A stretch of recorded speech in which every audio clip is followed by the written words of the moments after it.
Welcome back to our channel. இப்போ நம்ம என்ன பார்க்க போகிறோம்னா, ஒரு கடைக்காரர் குறிக்கப்பட்ட விலை 800 ரூபாயில் கண்டினியூஸாக 2 தொடர்ச்சியான தள்ளுபடிகளை கொடுக்குறாரு. 5% 5% அப்படின்ட்டு. அப்போனா விற்பனை விலை என்னவாக இருக்கும் அப்படின்னு கேட்டிருக்காங்க.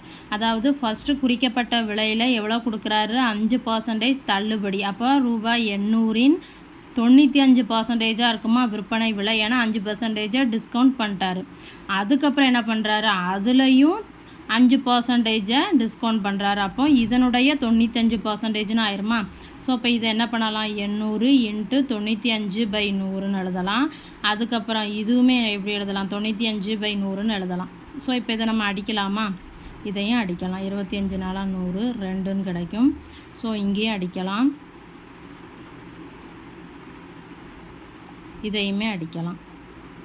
ஸோ இப்போ இது என்ன ஆகும்? 2 × 19 2 டைம்ஸ் மல்டிப்ளை பண்ணால் 361 கிடைக்கும். ஸோ இப்போ இந்த ரெண்டையும் மல்டிப்ளை பண்ணால் 722 ருபீஸ். இதுதான் 2 டிஸ்கவுண்ட்டுக்கு அப்புறம் இருக்கக்கூடிய விற்பனை விலை. வீடியோ பிடிச்சிருந்தா சேனலை சப்ஸ்கிரைப் பண்ணுங்கள், வீடியோவை ஷேர் பண்ணுங்கள். தேங்க்யூ.